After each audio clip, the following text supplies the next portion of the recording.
Hi అండి, అందరికీ నమస్కారము. ఓం నమ శివాయ. ఈ నెల మార్చి 23వ తేదీ సోమవారం నాడు లక్ష్మీ పంచమి వచ్చింది. ఈ చైత్ర మాసంలో వచ్చే పంచమి రోజున లక్ష్మీదేవి భూమిపైకి దిగివచ్చి తన భక్తులందరినీ ఆశీర్వదిస్తుందని మన పూర్వకాల నుంచి చెబుతున్నారు.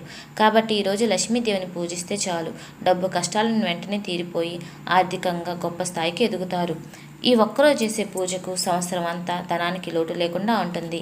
కాబట్టి లక్ష్మీ పంచమి పూజా విధానం, పాటించవలసిన నియమాల గురించి తెలుసుకుందాము.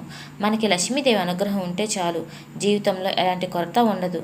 కాబట్టి మార్చి 23వ తేదీ సోమవారం వచ్చింది కనుక ఈ లక్ష్మీ పంచమి నాడు ప్రతి ఒక్కరూ కూడా ఇంట్లో లక్ష్మీదేవిని పూజించండి. మీరు ఊహించలేని అద్భుతమైన శుభ ఫలితాలు కలుగుతాయి. అసలు పంచమి తిథి ఎప్పటి నుంచి ఎప్పటి వరకు ఉంటుందో తెలుసుకుందాము. స్వస్య స్త్రీ చంద్రమాన శ్రీ పరాభావ నామ సంవత్సరం, ఉత్తరాయణం, వసంత ఋతువు, చైత్రమాసం, శుక్లపక్షం, చైత్రశుద్ధ పంచమి తిథి ప్రారంభం మార్చి 22 అర్ధరాత్రి 12:11 నుంచి ప్రారంభమై సోమవారం 23 మార్చి రాత్రి 9:51 వరకు ఉంటుంది. కావున మనం పంచమి పూజ మార్చి 23 సోమవారం జరుపుకోవాలి. కాబట్టి స్త్రీలు ఉదయాన్నే నిద్రలేచి ఇల్లంతా శుభ్రం చేసుకొని తలస్నానం చేసి ఇంటి గుమ్మాన్ని పసుపు రాసి కుంకుమ బొట్లు పెట్టి ఇంటి ముందు బియ్యం పిండితో ముగ్గు వేసుకోండి. ఈ పంచమి రోజున ఇంటి గుమ్మాన్ని అందంగా అలంకరిస్తే మీ ఇంట్లోకి వెంటనే లక్ష్మీదేవి అడుగు పెడుతుంది. పూజ కోసం లక్ష్మీదేవి చిత్రపటాన్ని రాగి, కలశం, అక్షింతలు, పూలు, పండ్లు, కొబ్బరికాయలు ఇవన్నీ ముందుగానే సిద్ధం చేసుకోండి. అయితే ఈ లక్ష్మీ పంచమి రోజున కొత్తగా లక్ష్మీదేవి చిత్రపటం కొని మీ ఇంటికి తెచ్చుకుంటే చాలా మంచిది. మీ పూజ గదిలో ఒక చెక్క పీఠాన్ని ఏర్పాటు చేసి ఆ పీఠం పైన ఎర్రటి వస్త్రాన్ని ధరించి లక్ష్మీదేవి పటాన్ని పెట్టి లక్ష్మీదేవిని గులాబీ పూలతో అందంగా అలంకరించుకోండి. తర్వాత ఒక రాగి లేదా ఇత్తడి కలశం తీసుకొని అందులో కొన్ని నీళ్లు పోసి చిటికెడు పసుపు, కుంకుమలు వేసి కలశం పెట్టి కొబ్బరికాయను పెట్టుకుంటే ఈ విధంగా కలశాన్ని ప్రతిష్ఠించి ముందుగా పసుపు గణపతిని తయారు చేసి గణపతి పూజ చేయండి. తర్వాత లక్ష్మీదేవి పూజను ప్రారంభించండి. లక్ష్మీదేవి చిత్రపటం ముందు ఆవు నెయ్యితో 2 దీపాలు వెలిగించి లక్ష్మీదేవి పటం పైన అక్షింతలు, పుష్పాలు వేస్తూ ఓం శ్రీ మహాలక్ష్మీదేవి నమః అనే మంత్రం జపించండి. అయితే అప్పులు సమస్యలతో బాధపడేవారు 2 లవంగాలు వేయండి. అప్పుల బాధల నుండి త్వరగా విముక్తి కలుగుతారు. పూజలో నైవేద్యంగా లక్ష్మీదేవికి పరమాన్నం నివేదించండి. కుంకుమకు అమ్మవారి శక్తి ఉంటుంది. కాబట్టి ఈ పంచమి రోజున పూజ చేసే ఆడవారు మీ మంగళసూత్రానికి కుంకుమ బొట్టు పెట్టుకొని పూజ చేయండి. అలా లక్ష్మీదేవిని పూజించడం వలన మీ భర్త యొక్క ఆయుష్, ఆదాయం పెరుగుతుంది.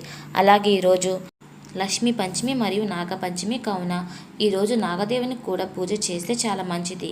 అయితే మనకి లక్ష్మీ పంచమి అనే పేరు ఎలా వచ్చింది అంటే ఈ చైత్రశుద్ధ లక్ష్మీ పంచమికి కల్పాది తిథి అనే పేరు ఉంది. శ్వేతవరాహం ప్రారంభమైన రోజు చైత్ర శుక్ల పంచమి రోజు విష్ణుమూర్తి ఆజ్ఞ ప్రకారం శ్రీ మహాలక్ష్మీదేవి భూలోకానికి వస్తుంది. భూలోకానికి వచ్చి లక్ష్మీదేవి తన భక్తులను కూడా అనుగ్రహించే రోజునే లక్ష్మీ పంచమి, చైత్ర పంచమి అని అంటారు. ఎవరైతే లక్ష్మీ పంచమి రోజున ఇంట్లో శ్రీ మహాలక్ష్మిని ప్రత్యేకంగా పూజిస్తారో వారు సంవత్సరం పాటు ధన, కనక, వస్తు, వాహన ప్రాప్తి కలుగుతుంది. లక్ష్మీ పంచమి రోజు లక్ష్మీదేవిని ఎలా పూజించాలి? ప్రధానంగా వైవస్వత మనవతరం నడుస్తుంది. కాబట్టి ఈ మనవతరంలో లక్ష్మీదేవి ఏనుగులు తొండంతో నీళ్లు తీసుకొని పుట్టింది. కాబట్టి లక్ష్మీ పంచమి రోజు అందరూ కూడా గజలక్ష్మీదేవి చిత్రపటానికి పూజ చేయండి. ఆ గజలక్ష్మీదేవి ఫోటో ఇంట్లో పూజ గదిలో పెట్టుకొని దానికి పసుపు రాసి కుంకుమ బొట్టు పెట్టి ఆవు నెయ్యితో దీపం వెలిగించి లక్ష్మీ అష్టోత్తరం చదువుకోండి. మారేడు దళాలు లేదా పద్మ పుష్పాలు లేదా పూజించుకోండి. మారేడు దళాలు, పద్మ పుష్పాలు దొరకకపోతే గులాబీ పూలతో పూజ చేయండి. అలాగే అమ్మవారికి అష్టోత్తరము మంత్రాలు జపించండి. ఒకవేళ అష్టోత్తర మంత్రాలు జపించలేని వారు ఓం భువనేశ్వరి అయి నమః అనే మంత్రాన్ని 108 సార్లు జపించండి. అలాగే శ్రీ మహాలక్ష్మి పాలతో చేసిన పాయసం నైవేద్యంగా సమర్పించండి. శ్రీ సూక్తము కానీ, కనకదార సూత్రం కానీ, అష్టలక్ష్మి సూత్రం కానీ విన్నా చాలా మంచిది. తామర ఒత్తులతో దీపారాధన చేస్తే కూడా అద్భుతమైన ఫలితాలు కలుగుతాయి. లక్ష్మీ పంచమి చాలా శక్తివంతమైన రోజు. ఆ రోజు సాయంకాల సమయంలో ప్రదోషకాలంలో కనకదార సూత్ర పారాయణం చేసి చాలా మంచిది. అదేవిధంగా చైత్ర శుక్ల పంచమిని నాగపంచమి అని కూడా పిలుస్తారు. అంటే సర్ప దేవతలను కూడా ఎంతో ప్రీతికరమైన రోజు. ఈ 2026 సంవత్సరంలో మాసంలో ఈ నాగపంచమి లక్ష్మీ పంచమి సోమవారం రోజున వచ్చింది కాబట్టి ఎవరైతే సరే నాగపంచమి రోజు సర్పదేవతల విగ్రహాలకు ఆవు పాలతో అభిషేకం చేసి ఆవు పాలతో చేసిన నైవేద్యం చలిమిడి పెట్టండి. ఆ ఆవు పాలు చలిమిడి నైవేద్యంగా మీరు తీసుకోండి. అందువలన మీ జాతకంలో ఉన్న కాలసర్ప దోషాలు నాగదోషాలు బయటపడతారు. ఈ నాగపంచమి రోజు శివాలయంలో దీపం పెడితే చాలా మంచిది. ఈ మార్చి 23 సోమవారం రోజు లక్ష్మీ పంచమి నాగపంచమి వచ్చింది కనుక దగ్గరలో ఉన్న శివాలయం ఉంటే ఉదయం 7:30 నుంచి 9 మధ్య ప్రాంతంలో రాహుకాలంలో శివాలయ ప్రాంగణంలో దీపాలు వెలిగించండి. దానివలన కూడా నాగదేవతల అనుగ్రహం కలిగి నాగదోషాలు తొలగిపోతాయి. అలాగే ఆవు పాలతో చేసిన ప్రసాదం కానీ నెయ్యితో చేసిన ప్రసాదాలు కానీ దేవాలయాల్లో ఉండి నాగులకి నైవేద్యంగా పెట్టి ప్రసాదంగా స్వీకరించండి. సంపూర్ణంగా సర్పదోషాలని తగ్గిస్తుంది. అలాగే మనకి లలితాదేవి నవరాత్రులు 5వ రోజు కాబట్టి ఈ రోజు అమ్మవారిని స్కందమాత దేవి రూపంలో దర్శనమిస్తుంది. కాబట్టి అమ్మవారికి నైవేద్యంగా దద్దోజనం నారింజ రంగు చీర మల్లెపూలతో అమ్మవారిని పూజించండి.